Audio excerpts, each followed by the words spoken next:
What's going on, guys? Thanks for tuning in to another episode of the Red and Gold Standard Podcast. My name is Zach Hernandez, and as always, I am joined by my co-hosts, Matt Llewellyn and Mike Andrews of Nothing But Niners. Almost said Matt twice. We got Mike joining us from the game, from the car, leaving from the game. Matt, it's great to have you back. We have the trio back again. Yes, sir. We're recapping a 49ers 34-24 win in the Meadowlands versus the New York Giants. Before I toss it over to my guys, if you're watching on X, do us a solid, hit like and repost. Do us a solid on YouTube as well and hit like and subscribe. Hop in the chat. Make sure you're hopping into both 49ers Live and Nothing But Niners. Show us some love. We really appreciate it. Now that I got that out of the way, Matt, how you doing? I'm doing great, Zach. Good to be back. Missed you guys. Had to take care of some stuff, but we're all good. So good to be back and talking football after a win. And I know, apologies to everybody out there. I know we couldn't make things work between, Zach planning his upcoming nuptials and everything else. We couldn't plan a preview show, but if we were going to miss one, boy, was this the one to miss because the Giants are stinky. Yeah, thankfully. Mike, how you doing? Guys, I'm having a great time, man. It's been a hell of a day, man. Good food, good people. We tried doing our damnedest out there, man. We were out, saging the parking lot and hoping for no injuries, and it almost worked, man. It almost worked, but to know, the Niners just are uncursable. I don't know what the word is, but you can't fix the Niners, man. So I'm excited to talk about this. Happy to do the recap. I'm looking forward to this conversation we're about to have. Yeah, I mean, let's get right into that. So obviously they won, but real quick, can I ask a question, Mike? How was the stadium experience at Metlife? Like, I don't think most of us have ever been there. So what's a comparison to like Levi's and stuff like that? Yeah, so it was actually really cool. As far as like the fan engagement and all that stuff, everybody that was near me was very, very hospitable and good spirits, joking and everything, interacting with me from start to finish. People were buying me stuff. I make it a point to laugh and joke with everybody around me.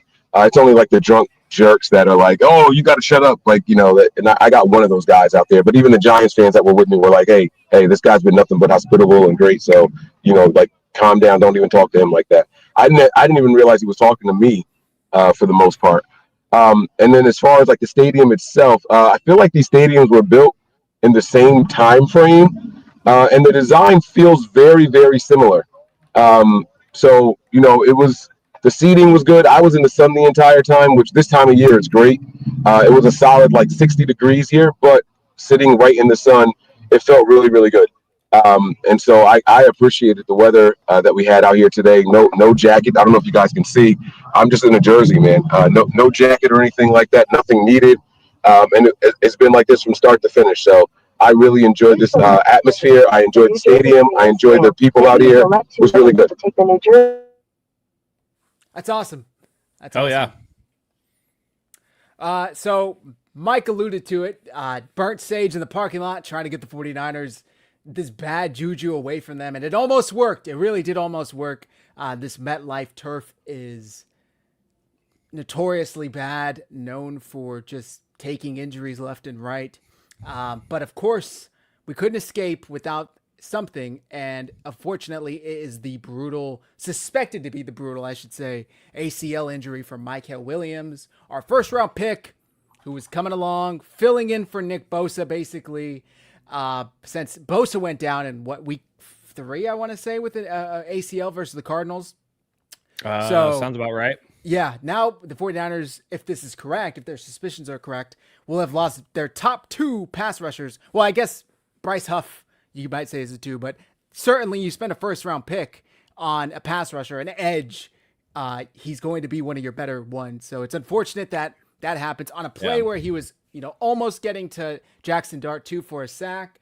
His knee just kind of pressed weirdly into the turf. And let me throw shade. Was it Trent Green? Was he the color guy today? I didn't even pay attention, but I think it was, yeah. Let's see if I can look it up real quick. CBS.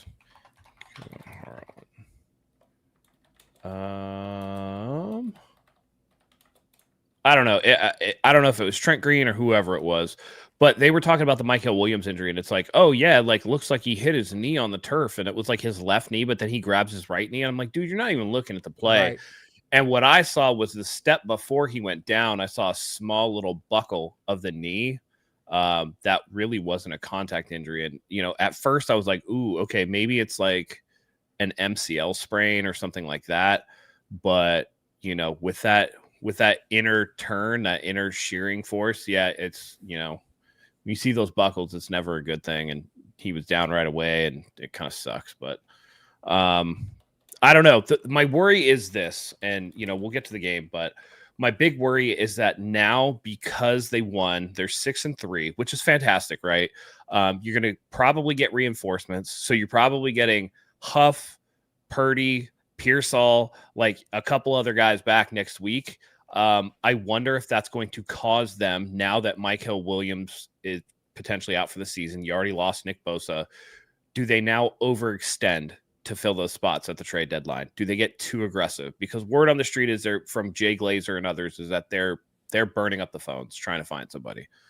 And a lot of people have them linked to Trey Hendrickson and maybe Logan Wilson of the Cincinnati Bengals. The Bengals almost pulled one out in Chicago. It looks like they're going to lose last second to the Bears, which means they're going to be like 2-7 or something like that. They're probably going to be sellers, particularly with Hendrickson, because he's going to be a free agent. Do they overextend to get some guys? That's my worry, because you go all in this year, and it's right. Do they go all in like the Rams did back when they won the Super Bowl, or do they kind of try to rebuild this offensive line? Because if they overextend, this offensive line is going to suffer still. So I don't know. It's what I'm worried about. They won. They lost another defensive guy. Do they feel like they have to fill that void? Bengals are 3-6, but not far off from what Matt said.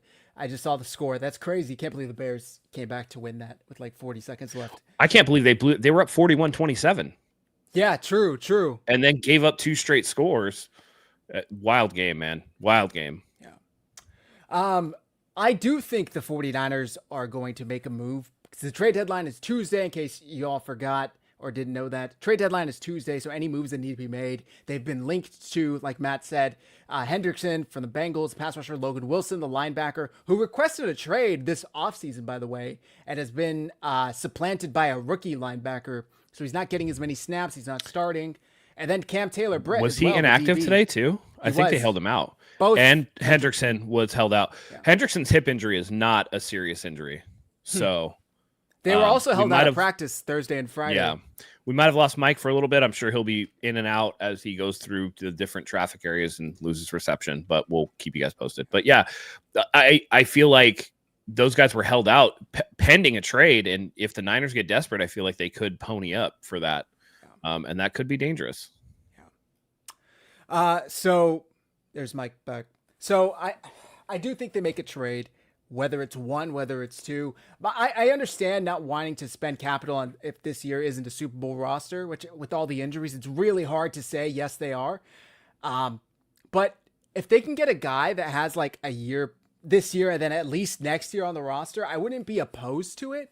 As long as they're not giving up like a first or a second, like anything third and after, I think we could make work. I jokingly was talking with the 49ers live chat today that, Juwan Jennings had a good audition for the Giants today, right in their home, because the Giants have been rumored to want Jennings. They're looking for receivers. The Steelers are also looking for receivers. And from what Rap Sheet said this morning, Ian Rappaport, the 49ers are fielding calls or receiving calls, I should say, on Juwan Jennings and his availability, which we all know he requested a trade just 3-4 months ago as well. So yep. Maybe Juwan Jennings and Jair Brown get paired in some trade with a pick or two for a player in return.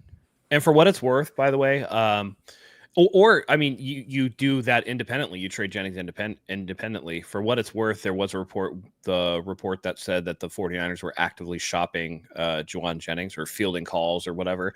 It was either liked or retweeted by Ben Albright. So watch out for the Broncos too. True. Because the Broncos might want receiver help. Yeah. Yep. All right. So let's get to this game. And yeah, you were right, Matt. It was Trent Green and Kevin Harlan. So the 49ers start on defense, and they almost get a stop on third down. I'm not going to go play by play like we normally do.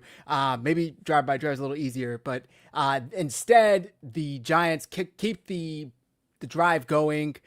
They had a 3rd and 5 to start start the game. And Jackson Dart, of course, scrambles for the first down, gets 6 yards. These mobile quarterbacks always give 49ers fits. No matter who it is, no matter if it's Lamar, Russell Wilson, Jackson Dart, it's always an injury. Always a first down. So they end up, after a couple runs, couple passes, it was kind of like death by 1,000 cuts, 5-yard run, 7-yard pass, 5-yard run, here or there. And then they end up first and 10 at the 15, and they hit Theo Johnson in the middle for a touchdown. And then the Niners get the ball, and they go on a 12-play, 68-yard drive themselves. Start off with Kittle for a 4-yard pass, and then right after that, it's 3rd and 7 after an incomplete or a stuffed run. Jones hits Jennings for 6 yards, and it's 4th and 1 at like 1.5 at the Niners 41-yard line, They kept the offense on the field and then brought the punting unit out and then called a timeout. What did you guys think of this decision? Because they ultimately decided to go for it and they picked it up. But was that a little too risky and to start the game on your own 41-yard line? What did you guys think? No, I think real quick, I just think that you go for that right off the bat. Like, what are you talking about? You're kind of in no man's land. And it, as soon as they took the timeout, I knew they were going for it. The only thing that I can think of was that they didn't see where the spot was, how long that 1 yard was.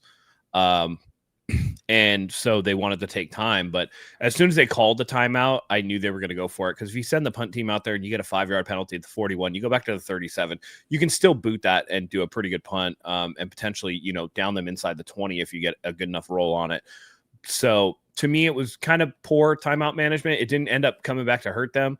Although I will say the 49ers on that sneak 100% got away with a false start. Kyle Juszczyk was moving like a full half second before that ball was snapped. So they definitely got away with one. Otherwise, that would have been a critically wasted timeout on that. Well, they got Juszczyk later on a BS illegal motion where he wasn't shifted. Mike, what were your thoughts on that decision to go for it on 4th down there?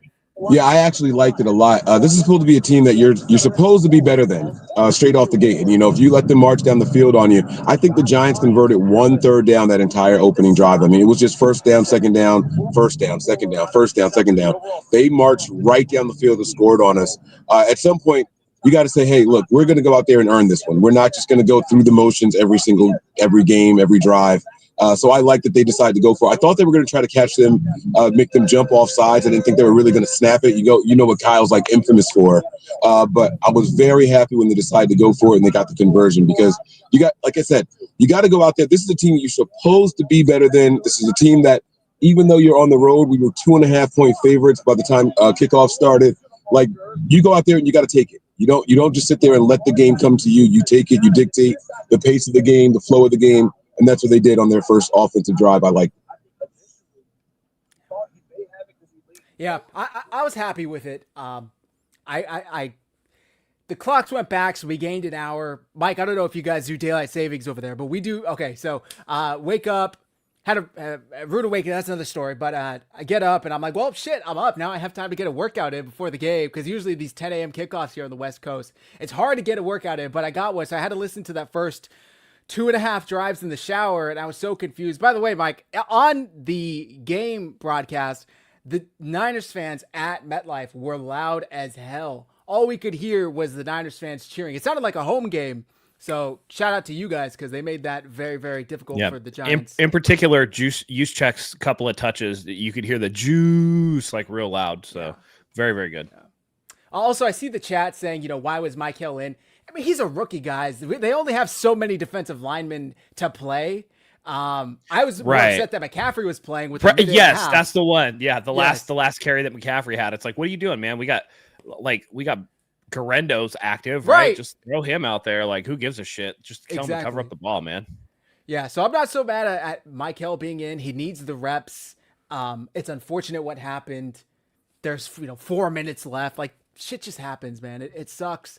this medical staff is often wrong in like the way to where they say it's not that serious and it ends up being more serious.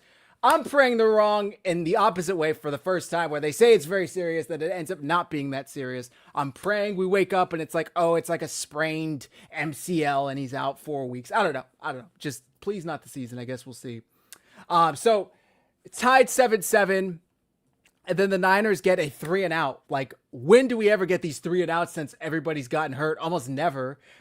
Giants, and only get 8 yards on third down. Upton Stout with a great tackle on Darius Slayton on 3rd and 9. He only allows 7. And the Niners get the ball back, start at their own 20 after a touchback. 12-yard pass to Juszczyk. 12-yard run by McCaffrey. McKivitz flagged for a false start, so it's 1st and 15, but McCaffrey runs for 8 yards. Robinson a 16-yard run, 1st and 10 all the way down to the 37, and Jones hits Kendrick Bourne for 21 yards.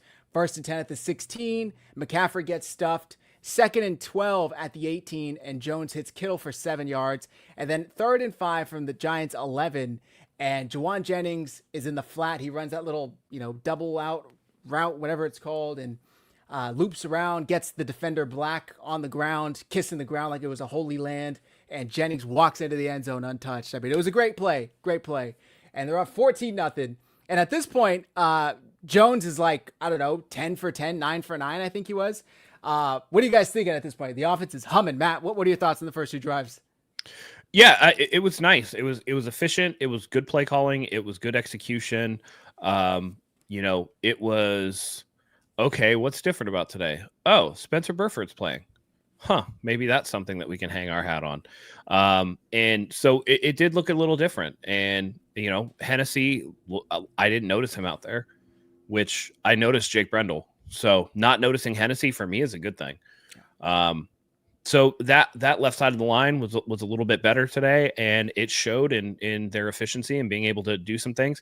Mac Jones started this game 14 of 14, which was really good. So, I know that social media is going to be pretty ugly this week because it always is, but we'll have a year at some point where we don't have a quarterback controversy. But it was promising to start. And the thing is, the 49ers, if they are a good team, which we all think that they are, despite all the injuries and everything else, you go out there and you beat up on a bad team, and they were able to do that. You do what you're supposed to do when you're against an inferior opponent. They didn't play down to the Giants, at least on the offensive side of the ball today, and that was very promising to start.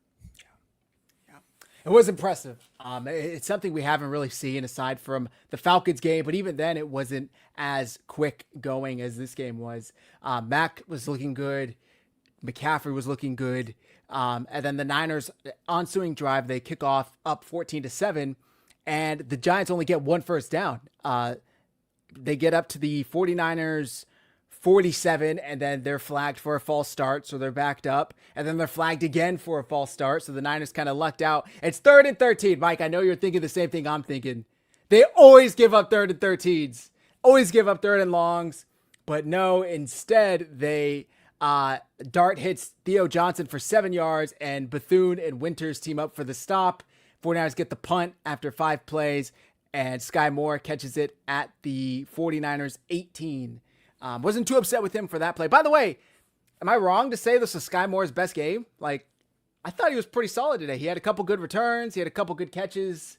I was happy with him. Jordan Watkins had a catch on the first drive too, I believe. Like, okay, getting these younger guys involved. Well, Sky Moore maybe isn't as young, but you know what I mean. Inexperienced guys involved. So then the Niners get the ball with, 9:28 left in the second. Jones hits Kittle for 11 yards. McCaffrey, 2-yard run. Jones hits Jennings for 20 yards. They're down to midfield. Caffrey for 2 yards. Jones scrambles for a yard, and it's 3rd and 7. And unfortunately, Jones can only hit McCaffrey for 2 yards. And on 4th and 5, the Niners have to punt. And I'm thinking, damn, we had a chance to go up 2 scores. Instead, the Niners are going to allow the Giants to come back and tie this up.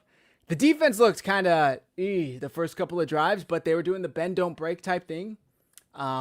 And after they punt, again, the 49ers got a 3-and-out. Singletary 3-yard run.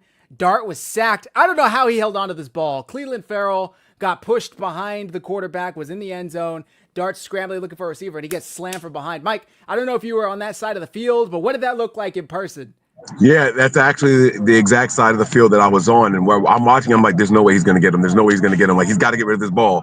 And then he doesn't, and I'm like, that ball didn't come out?" Like, I'm watching it, and I was right there on that side of the field, man. It was pretty incredible. I like seeing the pressure, and I'm like, "All right, let's go." Well, the sack, I should say.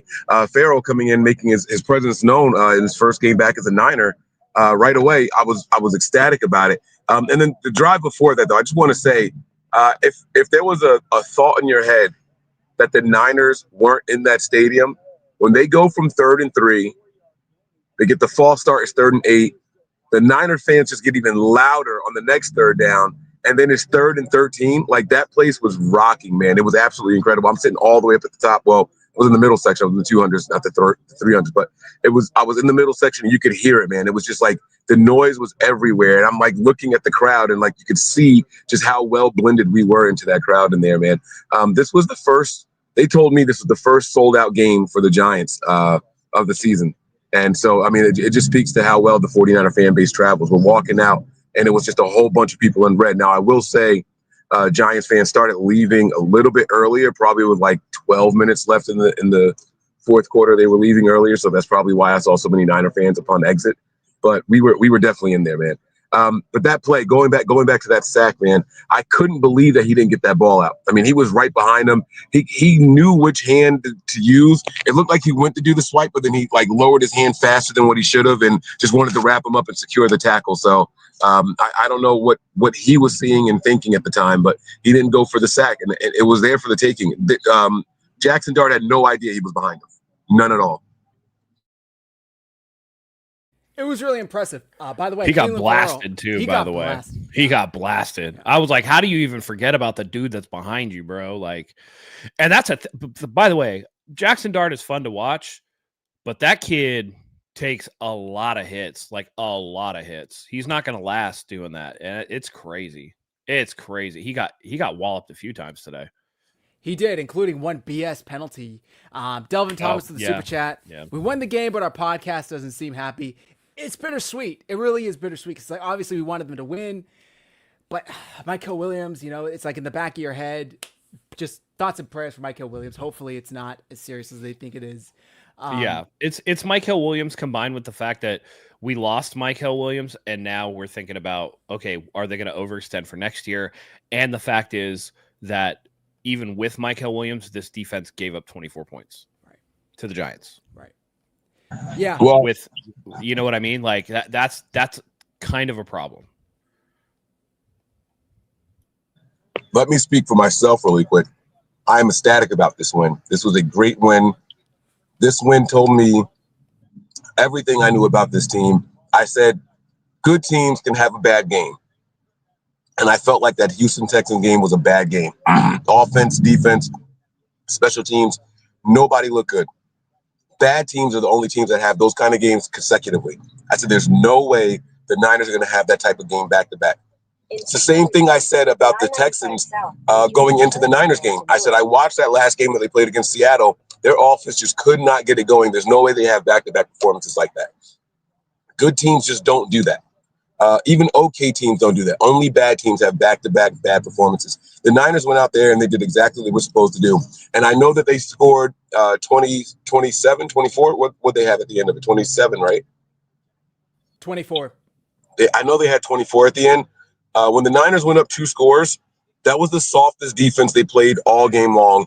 I know we haven't gotten to it in the drive breakdown yet, but I said it to the Giants fans that were around me. I said, we're up 2 scores. You guys are about to score right here. And they were like, don't say that. You're jinxing us. You're jinxing us. I'm like, you don't know my Niners. I said, we're up 2 scores. It's the second half. They're going to let you guys score. That's just what they do for some reason.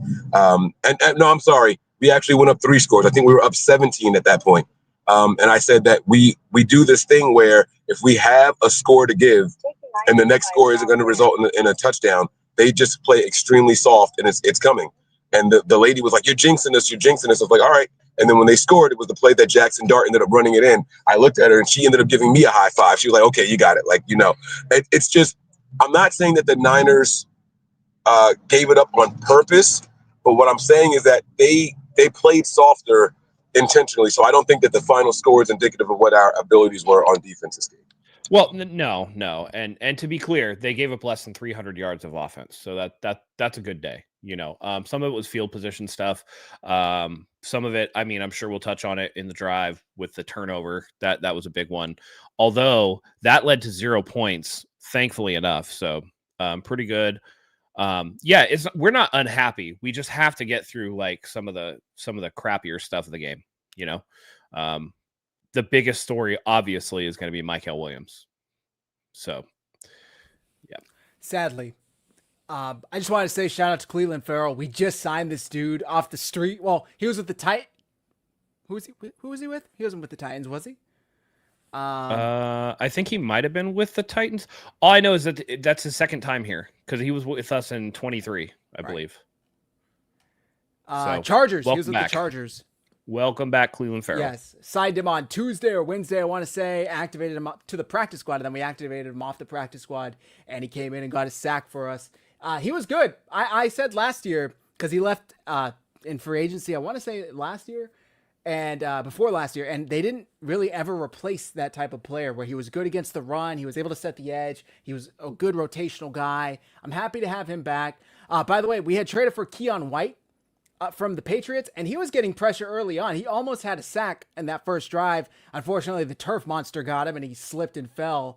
But he was that close to getting Jackson Dart for a sack. He was playing well. He looked good. He's number 56, in case you guys didn't catch him out there on the field. I'm saying to the chat, but he looked good. Okay, so the 49ers get a stop, and then they get the ball, and they get the ball at the 41. McCaffrey 2-yard run. Jones is sacked. This is after Sky Moore had a great return. Well, 15-yard return, but it was already to midfield, right, into the Giants' territory.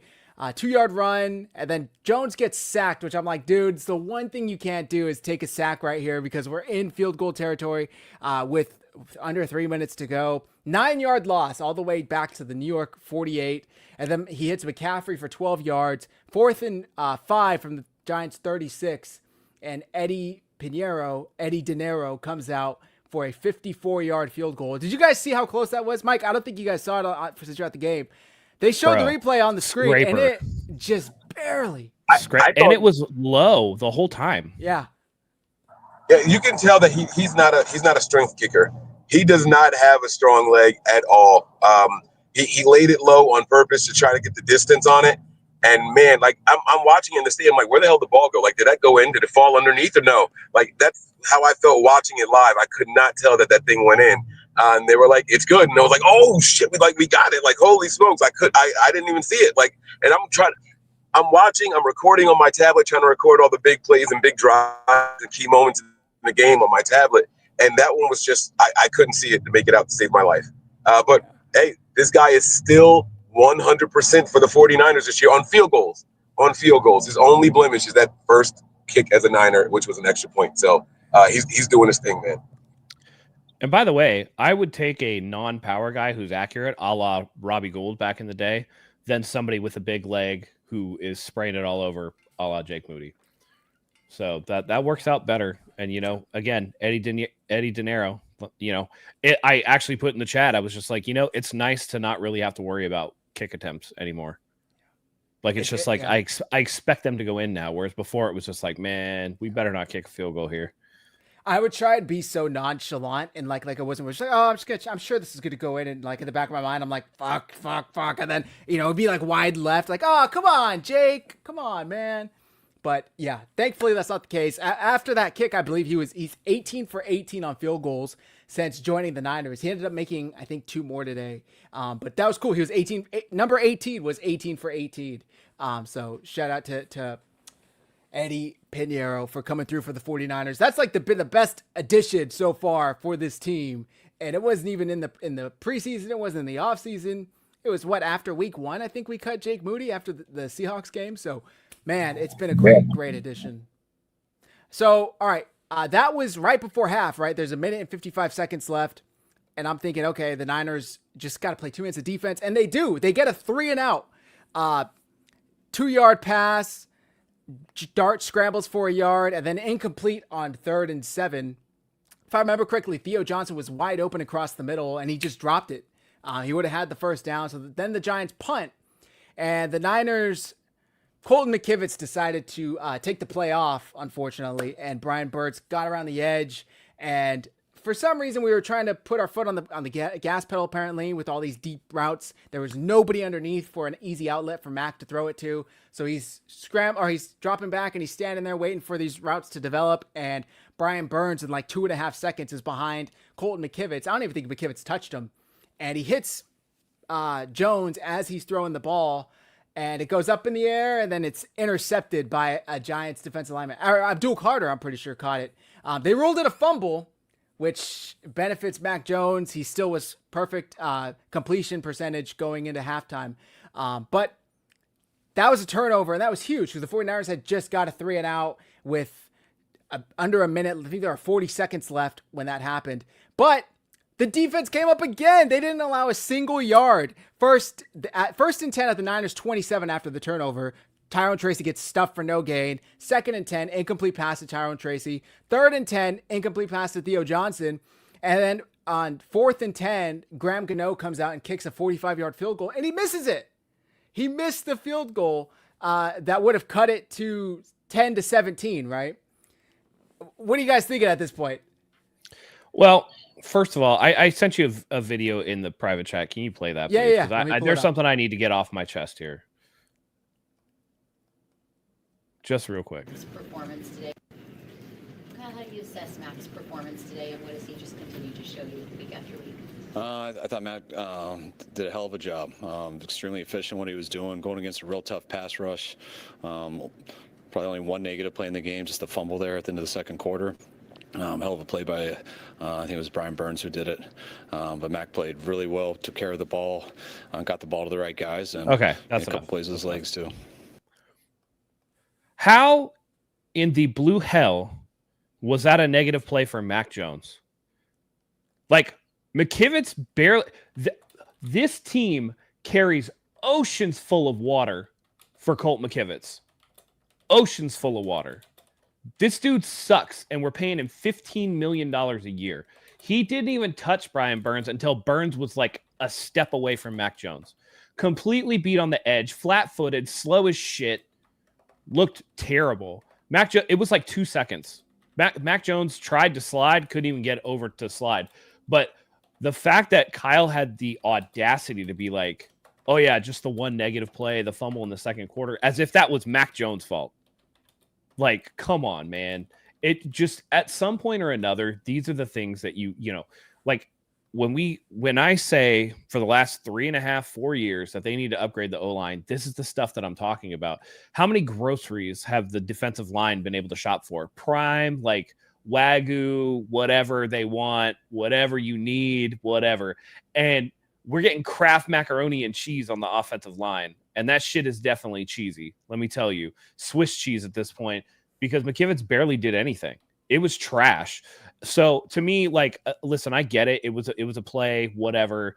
It didn't end up ultimately harming the 49ers, but I cannot for the life of me understand the amount of water that they carry for Colt McKivitz. It's just like, dude, does he know where the bodies are buried or what? Like, does he have the secret to why the 49ers always get injured? Like, what does he have on Kyle Shanahan that they just completely excuse his dog shit play? I don't get it.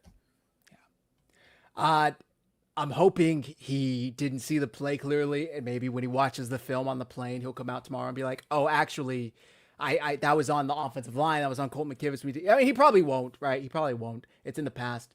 But yeah, I have no idea how you could put that play on Mac Jones. Maybe the only thing he's thinking is he needs to get the ball out faster, but you're calling a play where the routes are 10 to 15 yards down the field with no underneath outlet. It's not like he could have dumped it off to Christian McCaffrey. He even tried stepping up in the pocket. He just didn't step up enough. Yeah. I didn't take it as Kyle saying that it was a negative by Mac Jones. It was like the only negative play, like including Mac Jones.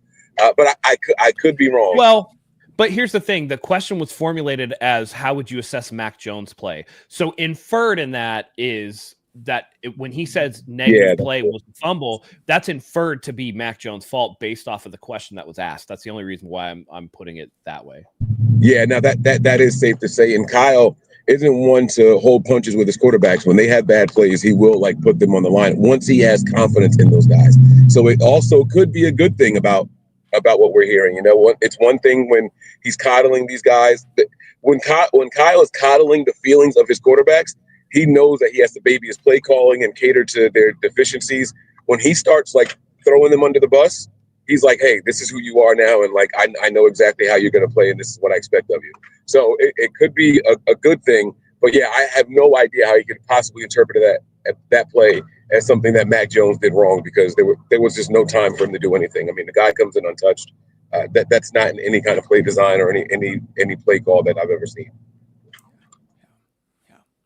It was just ridiculous. Somehow the 49ers lucked out and Graham Gano missed from 40 in his home stadium. I text the guys, I'm like, luck is on our side today, gentlemen. Like, we are good. They did not get any points going into half. Niners got the ball back with 15 seconds left. Didn't even try anything cute. Just took a knee. I mean, they should have just tried to kill the clock. I get being aggressive and maybe trying to get one more score. But damn, did that play almost bite the 49ers. And I was telling the guys, if everything goes right, it could be 28-7 before the Giants even get the ball back, because they had the last drive. Well, there was like 6 minutes left in the second quarter, and then they got the ball to start the third. They could have doubled up on them, and they kind of did, but instead of 14-7, it was 20-7 because they had to settle for 2 field goals. They get the ball. It didn't go to the landing zone, so they start at the 40. McCaffrey 4-yard run, incomplete pass to Juszczyk. And on 3rd and 4, Jones hits Kittle for 10 yards. First down, incomplete pass. 2nd and 10, McCaffrey 3-yard. But Dexter Lawrence is flagged for holding, so you get 5 yards and a first down. We're already at the Giants 38. McCaffrey 1 yard. Jones hits Luke Farrell for 9 yards, who gets kind of pushed forward for the first down. McCaffrey gets stuffed for 4-yard loss. 2nd and 14, Jones hits Sky Moore for 21 yards. This was a great catch by Moore, by the way. And great throw, great catch, and a great effort hanging onto the ball while he was getting hit by like 3 defenders. And he gets all the way up to the Giants' 11-yard line. It was a 21-yard pass. And then Kittle had a jet sweep, which I thought that, Matt, we were laughing at this in Kyle's press conference because they asked, was that supposed to go to Kittle? And he goes, yeah. Terrible play, by the way. Terrible play. Which it was. I mean, George Kittle's not that type of speed guy to get it around. He's a speed guy, gets a linebacker, but not like that. Mike, you got something? Right. Giants fans next to me were like, does Kyle think that's Debo? Like, that's what Giants fans next to me said. I was like, I couldn't do anything but laugh with him. I was like, I don't know why he's running this play with George Kittle. It didn't make any sense to me at all. And I have a quick for you guys because I wasn't able to go through the stats. How many times did we punt the ball in the first half? I could tell you right now. Oh, in the first half? Let's see. Touchdown. 1. Just 1. Because then there was a fumble. Okay. All right. Yeah, that's absolutely incredible. I gotta go through all the stats. I want to look at how we did on 3rd downs and everything today. But this was the bounce back game that the Niners needed for sure. That's all I got. But yeah, no, I don't know why he ran that play with George Kittle. That was just terrible idea. Like, that's not Kittle's specialty at all. So going through the stats, just real quick for you, Mike, just to give you a overview: 380 total yards, 221 in the air, 159 on the ground, 5.8 yards per play, 25 first downs, 6 of 11 on 3rd down, 1 of 1 on 4th down. Time of possession was 33 minutes, 11 seconds. They had the 1 turnover. They had 6 penalties for 34 yards. They allowed 2 sacks, and they only punted twice. Nice. Yeah, I'll take good those game. stats Good any game day, offensively. yeah. Like, honestly, super efficient. No real explosives, not a ton of explosive plays, but steady, chain-moving football. Yeah. It was impressive. So the Kittle jet sweep gets stuffed for a loss. Let me go back to this drive. Okay. But sorry, I scrolled all the way up to see how many punts. Here we go. Kittle gets stuffed for a loss. And Mac Jones, incomplete pass to Demarcus Robinson. It looked like there was some confusion there between Demarcus Robinson and Kendrick Bourne. They didn't know who that pass was to. They both kind of ran and then stopped. So now it's 3rd and 13, and Jones goes for Jennings in the end zone, who was absolutely interfered with by the DB. I mean, he was all over him, had an arm wrapped around his hip, tackled him before the ball got there. But Jennings and the Niners just don't get those calls for some reason. So instead of it being especially PI, not with John Hussey as the main official, dude. That dude hates us. I don't know. Again, he must know where the bodies are buried or something. Yeah, it was ridiculous. It was clear PI, but what can you do? They don't call it. So the 49ers have to settle for a 33-yard field goal. And of course, Eddie Pinheiro is good. He was 19 of 18 at this point for his kicks from the Niners. So it's 20-7. Giants get the ball back. Dart hits Robinson for 8 yards. Tracy, 11-yard run. Dart scrambles, pushed out of bounds for 18 yards. This play was ridiculous because it was similar to the Baker Mayfield play where it was like 3rd and 18, where the Niners rushed 3 and they got all 3 of them. Maybe they rushed 4, but I'm pretty sure it was 3. All 3 get in and collapse the pocket. I want to say at least 2 had an arm on Jackson Dart, but he's able to run forward and scramble for 18 yards. And on top of that, Upton Stout was flagged for holding, so they gave them 5 yards on top of that. So it was a 23-yard gain in total. By the way, they never showed this holding. We're just supposed to take their word for it. They didn't show it. They didn't even show it in the stadium. I was looking for it. They didn't even show it in the stadium. Yeah. It was ridiculous. It's like, I guess we'll just take your word. Jawan Jennings was just tackled before the ball got there. Couldn't get a flag, but let's just throw a phantom holding, So that was frustrating. But on 1st and 10 after that run and penalty, Dart scrambled again. And this play was just absolute bullshit because he is running. He has given himself up as a quarterback. He is now a runner. And he goes to get the contact, and Bethune laid the wood, hit him. And it wasn't until afterwards that they threw the penalty flag and called unnecessary roughness against Tatum Bethune. Matt, what were your thoughts on that? That was complete horse shit. First of all, he didn't make contact with the helmet. Second of all, he was already past the line of scrimmage and was essentially a runner. And third of all, even if it was close, Jackson Dart was the one that decided to lower himself. And it's like, what do you want a defender to do at that point? The contact was already being made before he was trying to slide, as it were. It's just, again, another one of those. Somebody in our chat was just like, they should get rid of the slide. And part of me kind of agrees, just because it's too much of a bang play. And you'll get things like CJ Stroud today where he goes to slide and a defender is just there and just, it wasn't a dirty play, right? Like he was initiating contact before the slide was there, but because his weight is starting to go back, if you take a hit there, you hit your head on the ground or whatever. I actually feel like that quarterbacks, as long as they do a head first slide, it's easier to protect yourself a little bit. So it's too nebulous to determine when can I hit him? When can I not hit him? You're flying around at such a speed that it's just like, what am I supposed to do? And yeah, I just, this call was pretty egregious. I hated every second of it. And the flag came in super late. It was just another example of Hussey hating the 49ers. Yeah. It was complete BS. Just pockets. I'm not going to lie. I'm happy Bethune hit him again. I mean, if you're going to give yourself up as a quarterback where you have certain protection that a runner doesn't have, then you're bound to take these hits. And Matt, like you said earlier, Jackson Dart was allowing himself to take these hits, play after play today, and he has all season. Even Trent Green and Kevin Harlan were talking about, at some point he's going to have to start protecting himself because you just cannot have a lengthy career as a quarterback taking these types of hits. And it wasn't even like an egregious hit by Tatum Bethune.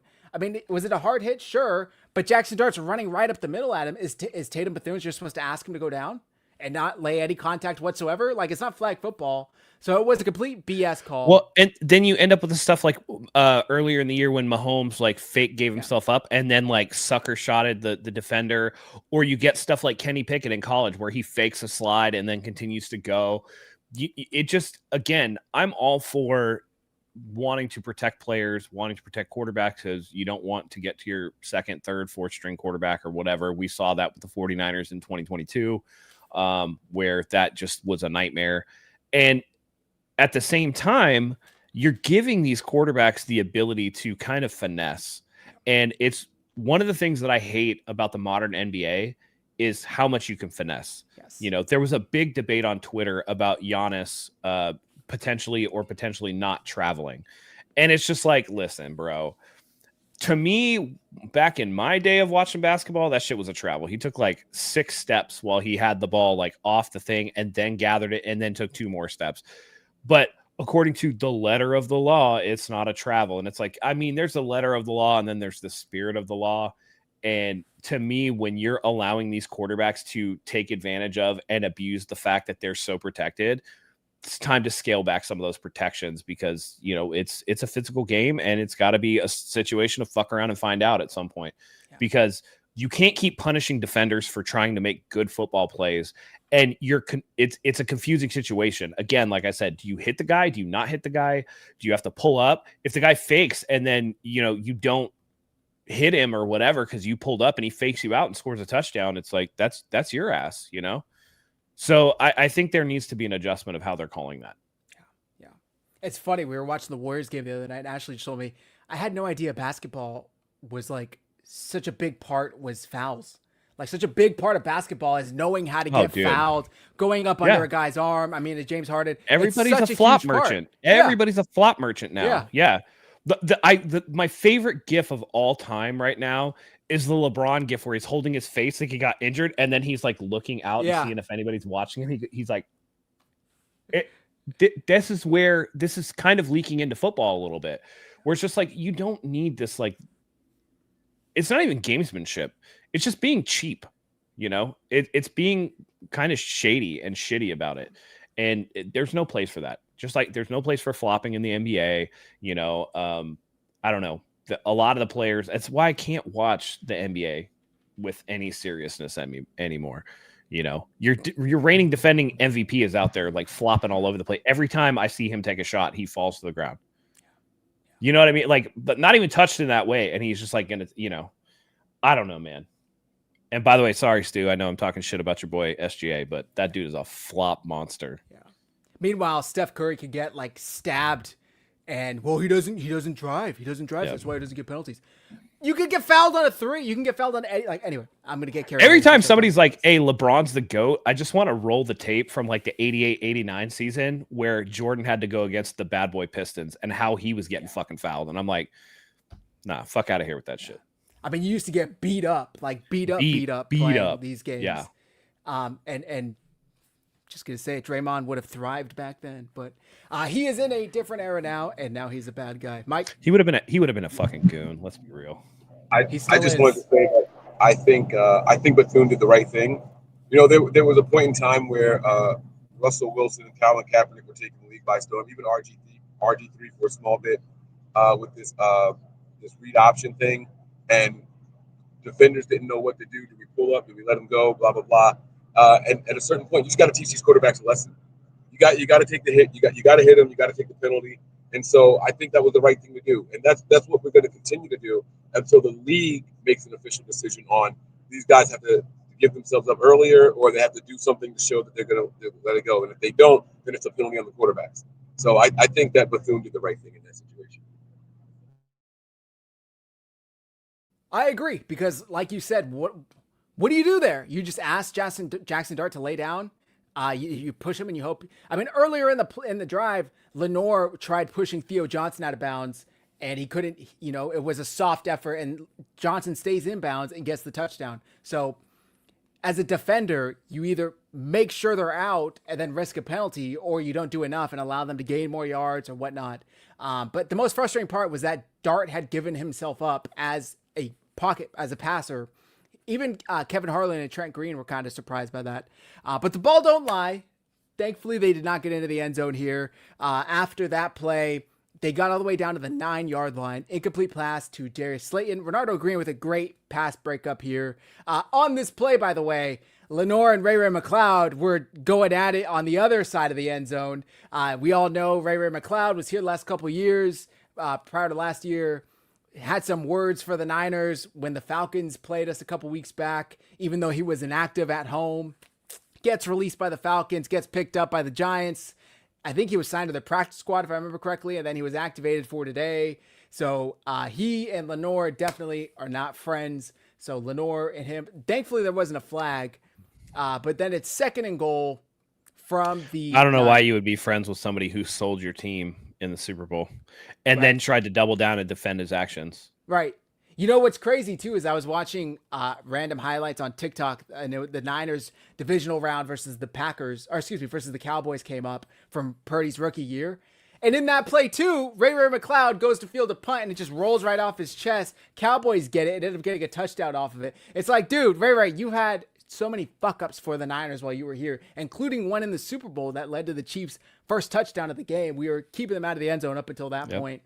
But it is what it is. So thankfully they didn't call a penalty. And it was 2nd and goal from the 9. Jackson Dart, it looked like a designed run, gets 4 yards. And on 3rd and goal from the 5, Dart hits Singletary in the flat, but Mustafa was there and a great open field tackle, only allows 2 yards, and Gano has to come out and kick the field goal. So even after all the BS penalties, they only got 3 out of it. The Niners still have a 10-point That was lead. a 22-yarder, right? Yep.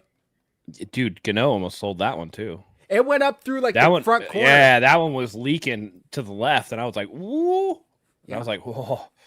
If it would have been 5 yards further, it probably would have hit the upright, and bounced out. Yep. So it's 20-10 at this point. By the way, at halftime, the Niners had the biggest lead of any team today at halftime. So that was nice because we're used to these fucking nail biters, man. But today they were able to get up and stay up. So the Niners get the ball back, but unfortunately they're not able to get anything going. Sky Moore, 21-yard return to the 24. McCaffrey, 7-yard run. McCaffrey, 2-yard run. 3rd and 1. This was complete bullshit. It looked like a design kind of trick play where Jones is looking at his wristband to McCaffrey, and then Kyle Juszczyk comes up under center, snaps the ball, and gets pushed forward for the first down. And then they call an illegal shift and claim that Juszczyk wasn't... Did I say Jones? Sorry. Juszczyk runs up under center and gets the first down. And they claim Juszczyk wasn't set. And they show the replay. Everybody is set. Literally everyone. Juice comes up, gets both feet set, waits a second, snaps the ball, and then gets the first down. So it was complete BS. So then instead of it being first down, it's 3rd and 5 because they get backed up 5 yards. And Jones throws it to McCaffrey in the flat, who can't come up with it. Yes, Mike.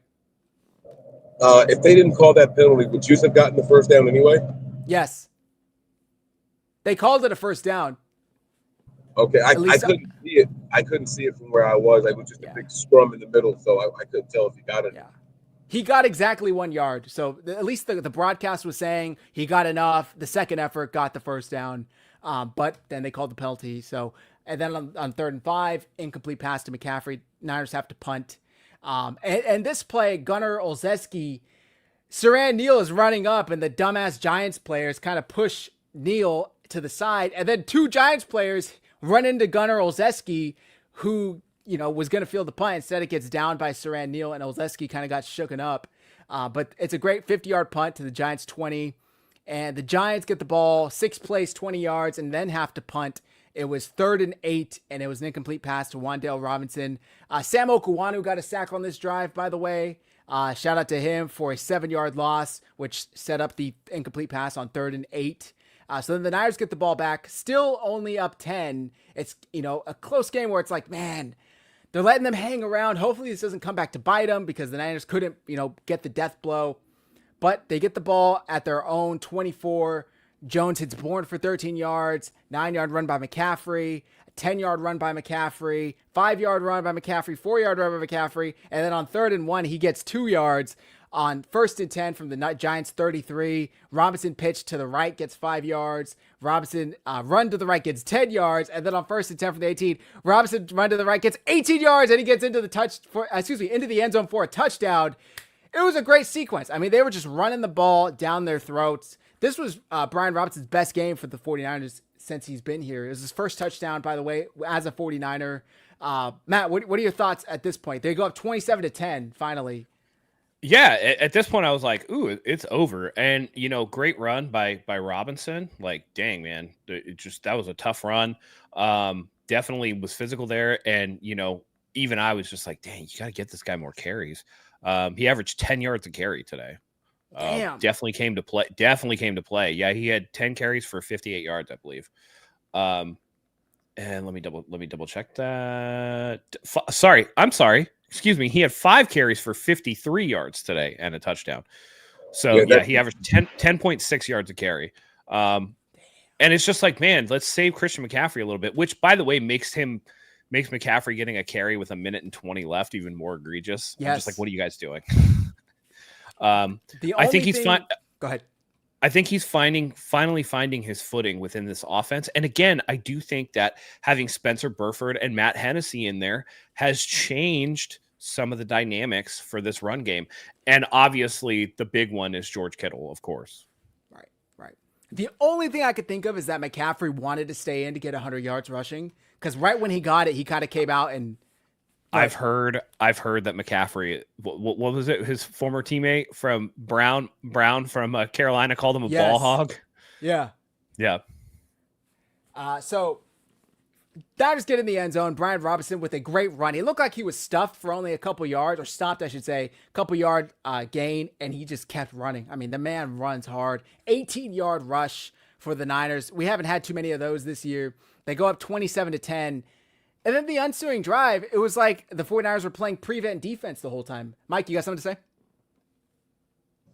Yeah, so 2 things on this one. One, I thought to myself, I'm never staging again. When I saw Robinson get this many carries consecutively, I was like, Christian McCaffrey must have gotten hurt. Like, I was like kicking myself. I was like, what did I miss? When did it happen? Why is Robinson running so much? Right? The other thing is, if I'm not mistaken, Robinson has the 2 longest carries for the 49ers this year in very, very limited snaps, if I'm not mistaken. So, I mean, the guy clearly should get more touches. It should definitely be more of a 2-back system and not just reliant on Christian McCaffrey all the time. But I was happy to see McCaffrey come back, because I was happy that he was healthy, but not by the amount of time that was left in the game at that point. Yeah. Agreed. It was his best game, like I said. Hopefully they could get him involved more. It's clear to me that it just needed some time to kind of get his style fitting in with this offense, what Kyle likes to do, and really just kind of blend. Plus, it helps when you're playing the Giants, who are allowing like 5 yards per carry on defense. But Matt, that's a great point. Spencer Burford comes back. The last time Spencer Burford was here, the Niners were able to run the ball really well. He replaced Connor Colby on the left guard today. We'll probably see that moving forward. He did have one brain fart today where he just let I forget who it was in unblocked and get the sack. But other than that, he was good. He was really good. So the Niners go up 27-10. And like I said, it was like they were just playing a soft shell prevent defense, because the Giants go start from their own 35, 24-yard pass to Slayton. A couple plays later on 3rd and 2, Jackson Dart runs out of bounds for 5 yards. 14-yard run by Singletary. Dart is only stuff for a yard, but then Williams is flagged for being offside, so it's 1st and 5 of the Niners 9 already. 3-yard run by Singletary, and then on 2nd down, Jackson Dart keeps it for the touchdown to make it a 10-point game again, 27-17. Like, my eyes right? But the Niners got the ball back. Are any of you guys nervous at this point, thinking they got back to 10 with like 6 minutes left in the fourth? Anybody? 8 minutes left in the fourth. Anybody like, damn, they're going to come back? No, just because the 49ers had already been having their way with their defense pretty much all day. And like Mike said, when he was in the stadium, it's just like when the 49ers are up multiple scores, they start playing this, Gerber soft, Sharman soft defense. This was to be expected, and I wasn't that worried about it. If anything, I was like, okay, the 49ers are just going to do their efficient offense thing again and try to chew up some clock. It's weird because against a better team, I probably would have been a little pressed, but I know that the Giants just have gone through so much this season. They're so bad. I mean, you lose Malik Neighbors, you lose Cam Scatabo, you got a rookie quarterback in there. Your defense has just been awful, worst run defense in the league.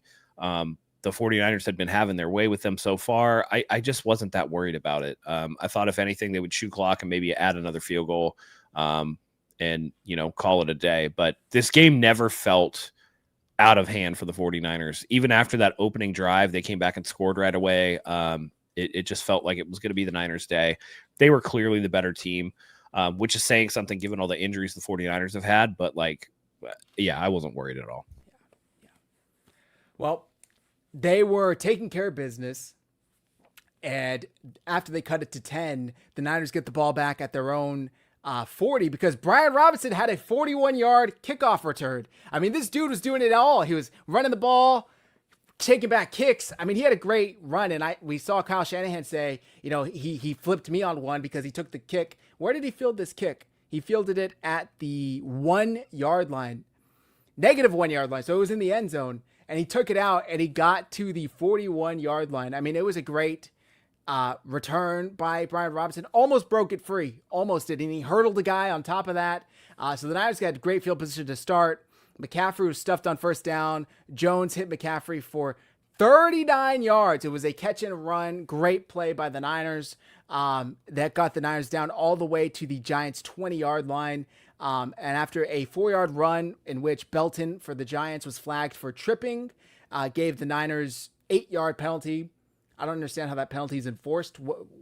I think it was half distance to the goal because it was a personal foul. So then they get to the 8, and then McCaffrey 3-yard run. Jones scrambles for 2 yards, and 3rd and goal from the 3.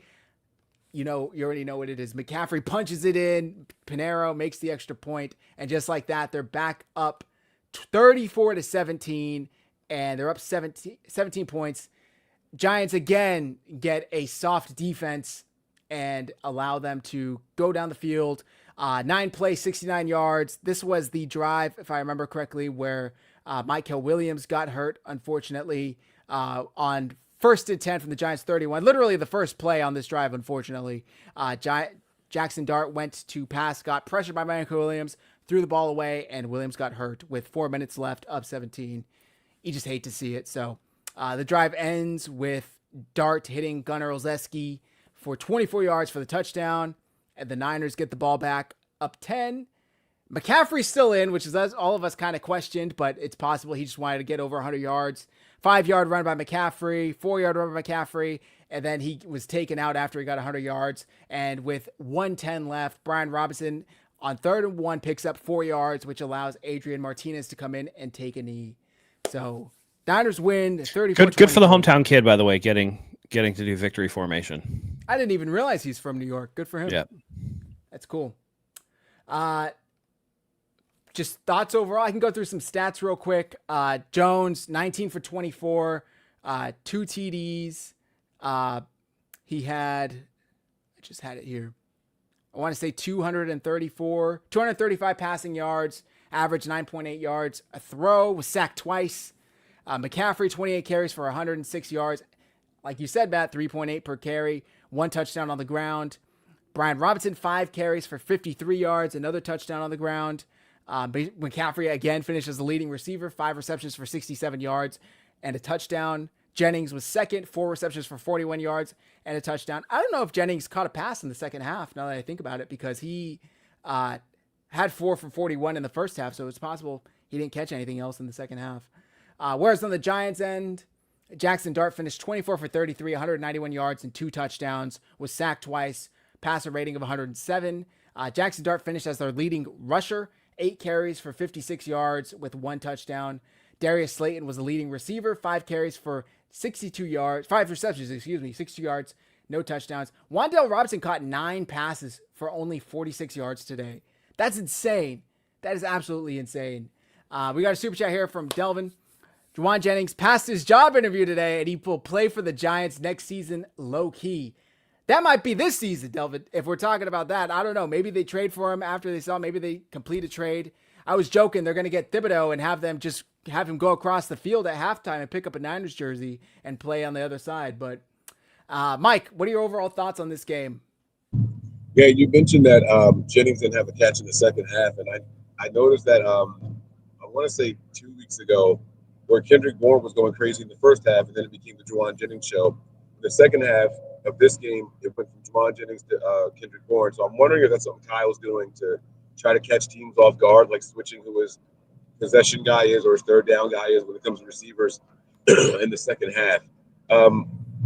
Overall, though, this game never felt like it was out of control for the Niners. It was a little bit demoralizing on the opening drive, just watching how easily they went down the field. Um, but again, I know what the score says. It never felt this close once the Niners got rolling here. Only a couple of punts in the game. You had that untimely turnover, but that's bound to happen when you're playing with this many injured players on the offense. So a turnover somewhere is going to happen. You just got to be able to overcome it. I thought the penalties were down overall for the Niners. Anytime we can keep it less than 8 or 9, it's a good game for us. And the special teams was contributing. Again, they had some decent returns, like you pointed out, some good punts, a couple of kicks. I think they let go a couple of times, so that was good as well. So the special teams is slowly getting better, and I guess this is what's going to be the result when you get some guys healthy and start getting those special teamers back to being where they're supposed to be instead of having to play on offense or defense. And so these are the things that are going to help the Niners get better, and that's why, as much as I was against it at the end of last game, that I'm back on board with, hey, Tuesday's the deadline. Let's pull the trigger on somebody. Let's pull the trigger on a couple of somebodies. I know Matt was expressing how he's a little bit concerned that the Niners could overshoot a little bit, and be thinking that we should be buyers. But the NFC is up for grabs, guys. I can't stress that enough. The NFC is really up for grabs. It is no one's conference right now, and the Niners are just as much in it as anybody else. And with health and reserves coming later on, so I do think we should pull the trigger and try to go out there and get somebody. The schedule is the schedule, and there's going to be more games like this on this schedule that are going to be winnable, even with backup and replacement level guys. So I think we should go out there and we got nothing to lose at this point. And let me be clear when I say that I just don't want them to recklessly try to go out and make a splash and do something like, a first rounder for, Trey Hendrickson or whatever. You know what I mean? Like that would be a little bit too rich for a rental. If they go about it in a smart way, then I'm all for them adding pieces to be buyers at the deadline for sure. They just need to do it in an intelligent way. And you don't want to sacrifice your future for, I guess just don't go too far and sacrifice your future, because you need to think about the replacement for Trent Williams. You need to think about some of the replacements for some of the pieces that are going to leave. You have to worry about potentially, what does Nick Bosa look like coming back from a third ACL surgery in his career, and things like that. So you just got to be careful, do it the right way. But I do think that they should be buyers to an extent. I would definitely get rid of Jawan Jennings. And let's be real. They have comp picks coming again this year, just like they do every year. So it won't be too bad. I would say try to keep your first rounder 100%. I would maybe part with the second rounder if you think it's worth it, but they can't go whole hog crazy for some, psycho deal where they overpay. Right. My thoughts on this are, if they could get somebody who has next year on their deal remaining, I would be all for it. I hope they don't trade more than a third. Maybe they can package a player or two together and get someone, or get multiple people. And I'm not taking a shot at the T, but it's like, we value the picks very much, right? Very highly. Nick Martin can't sniff the field. He was the 75th pick. Mike and I talked about this on the last show.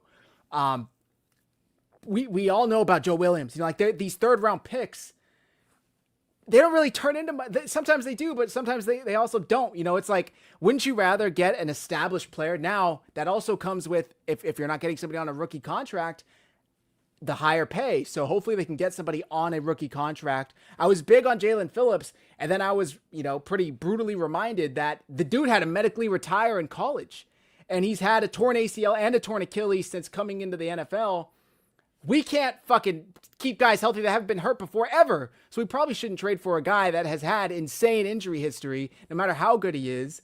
There's a rumor today that the Giants are asking for a first for Thibodeau, which is just fucking insane, because I get he's younger than Trey Hendrickson, but Trey Hendrickson just finished the league in sacks last year, and the rumored asking price is like a third.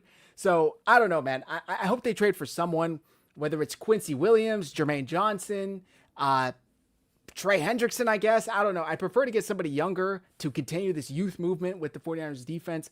But my only hope is that they have more than 7 games left on their schedule, on their contract, excuse me, because getting a rental, unless you're giving up like a 5th or a 6th, like I don't know how much Jair Alexander has left on his contract, but the Ravens just traded him to the Eagles and swapped like 6th and 7th round picks. Like if they can get a guy for that, I wouldn't care at all if he only has this year left on his contract. But if we're talking about a 1st, 2nd round, 3rd round pick, and you're getting 8 games out of it, count me out. Because how many games is it even going to take for them to get acclimated to what the Niners are trying to do, learn the playbook? It is what it is. I saw somebody ask how many snaps Keon White played today. We won't know until tomorrow. I thought he looked good. He came in, got pressure. I thought the entire defensive line did a solid job today. If I remember off the top of my head, I think we got 2 sacks. Could have had more. Mike, do you have something to say? No, I was coughing. Sorry. Oh, you're good. You're good. Yeah, I see Niner Faithful. What about Bradley Chubb? I mean, I wouldn't be opposed to it, but again, he's not necessarily a younger addition. But I wouldn't. Dolphins got killed Thursday night. They're obviously sellers. They just fired their GM. I'd be fine with it. They just need established players, or at the very least, guys that are good enough to play on a rookie deal and still get pressure or cover whatever it is the Niners are asking them to do. Because if Williams really is out for the rest of the year, I mean, that's a huge loss to the Niners. The only benefit is, like Matt said earlier, we're supposed to get Bryce Huff back next week. It's possible we get Purdy and Pearsall back next week. We'll see. I guess we'll see once Ben Barch comes back if he gets the left guard position or if we're going to stick with Spencer Burford. Barch is like a walking injury as well. So we'll see. Burford, I thought, did a fine job today. Matt Hennessy, like Matt said, did a fine job. Overall, I was pleased with the Niners' performance today. This is the best win they've had all year, to where it wasn't, biting our nails and clenching our teeth and shit, it's going to come down to the last drive. Thankfully, it didn't. They were able to take care of business and then get out of MetLife. Unfortunately, not injury-free. There was also a play, I don't know if you guys caught that, where Kittle, I don't know if he rolled his ankle or something, but he kind of came off gingerly. He did go back in. I think he went back in, yeah. Yeah, but something to keep an eye on, I guess. Any other notes or anything from this injury? They have the Rams next week, and then they have the Cardinals, 2 back-to-back divisional games. The Rams is at home, and then they have to go to Arizona. So, yeah, Kyle alluded in his press conference, and I don't know if you caught it, where they were talking about Brock Purdy and like when is he going to be back. Mac Jones might start against the Rams too. Kyle basically said it's going to be something that Purdy has to deal with for the rest of the year, and that it's just going to be a matter of when you can bring him back. Yeah. So very non-committal about him starting. We'll see. Part of me doesn't hate it, just from the simple fact is if you can bring Purdy back against a potentially lower class opponent like Carolina, that might be a little bit better for him to get his feet wet. Then you have one more game against Cleveland, and then you go into the bye week. So, yeah, we'll see though. Yeah. That Cleveland defense is nasty though, and it's nasty. I know, and you run the risk of playing too much double dutch. You know what I mean? You're sitting there trying to figure out when to jump in with Brock Purdy, and at some point or another, it's either going to be shit or get off the pot, because there's definitely going to be some level of rust there. And you're never gonna win. As soon as Brock Purdy makes a mistake, all the usual suspects will come out and question it and everything like that. So we'll see. We'll figure it out, I guess, coming up. And in the meantime, Mac has proven to be capable to win games. Like, it's not like we're watching fucking Josh Dobbs or watching Brandon Allen out there. Like, Mac is good enough to win games. And yeah, Niner Faithful said the Panthers did beat the Packers. I think that says more about the Packers than the Panthers, but that's fine. They're an up and down team, the Panthers. I just think that with the 49ers, if you don't absolutely need Purdy back, the way that this injury is and the way it's been explained to me, the way I've researched it, it's so delicate that like you get stepped on, or if you step and plant weirdly, like you're re-injuring it and it could get worse. I mean, again, this is the injury Jack Lambert, had to retire of, decades ago. It's the injury that Patrick Willis had to retire of. Like, it's a very serious injury. And I know guys in real life that, aren't athletes that have had it. And we're talking like years down the line, and they say like they still deal with it every single day. So it's it's unfortunate. It really is unfortunate that it's that type of injury where it lingers. It couldn't have just been like a high ankle sprain or, a bruise, something. Like, of course, it's fucking turf toe. Same injury that Joe Burrow knocked him out for the year, by the way. So it's tough. Delvin Thomas says, "You guys are the best. I don't care what Delvin say." I don't know if I'm following here, but appreciate you either way. Matt, any final thoughts? I see we lost Mike here. Yeah. No, I mean, listen, 6-3, given all the injuries, is pretty good, man. And the NFC is wide open. I know somebody pointed out in the chat that the Panthers did beat the Packers today. So it is any given Sunday, and you do have to go out and put your best foot forward. But I do feel like there is room for the 49ers to really start to make moves in the NFC. And the division is definitely in play, and, making the playoffs obviously in play. So we just have to be ready. They have to stay ready to play, come out, don't play down to your opponent. Today they did a good job offensively of not doing that. I'd like to see a little bit tighter on the defensive end when you're up by 2 scores. Mike alluded to it. I know we've all talked about it before. It used to be all gas, no brakes. We don't really hear that anymore, despite Salah being back. There definitely is a little bit of braking when they're up by a couple scores, and they need to not do that. So overall, great team win, and they got to carry it forward into a tough division game next week. The Rams are absolutely dog walking the Saints today. So maybe we catch them in a little bit of post blowout, reload period. Hopefully that's all we can ask for. In the meantime, Niners are 6-3. I want to say they're 6-1 in the division, or excuse me, in the NFC. And they're 3-1 on the road or something like that. 4-1 on the road. I had tweeted it earlier. Let me see if I could find it. But it's very impressive what they've been able to do, considering all the injuries that they've dealt with. It's just, I don't know. They're 6-3, 6-1 in the NFC, and 4-2 on the road. Very impressive. It's very impressive what they've been able to do. Mike isn't here to plug his Patreon or Nothing But Niners, but I'll do it for him. Make sure you guys check out patreon.com/NB9ERS. YouTube TV just lost ESPN. Mike is streaming every game for even the lowest tier members. So go check out patreon.com/NB9ERS. You can also follow Nothing But Niners on Instagram. Their handle's below on the screen. Make sure you guys take advantage of that, and go shout out to patreon.com, Nothing But Niners. All of our personal handles are on the screen. You can follow us personally and RGS Pod, 49ers Hive, Nothing But Niners. Just plugging all of our stuff here. Matt, in the meantime, could you close this out? Could you do us the honors? Yeah, absolutely. Listen, great team win. Like I said, tough game against the Rams next week. Always tough in a divisional opponent. The 49ers beat the Rams earlier this season, so Sean McVay is going to want a little modicum of revenge there. They have to come out sharp. They have to do a good job on both sides of the ball, offensively, defensively, and, of course, on special teams. But 6-3 after everything they've gone through is definitely a positive sign. We will be back to preview the game and go over what the 49ers either do or don't do for Tuesday's trade deadline. It's going to be an interesting week, so make sure you guys join us here. So for Mike, who unfortunately is going through reception hell, it looks like, and for Zach, who always holds it down for us, and for myself, we couldn't do this without you guys. We love having you here, so thank you for joining us today. And until next time, go Niners.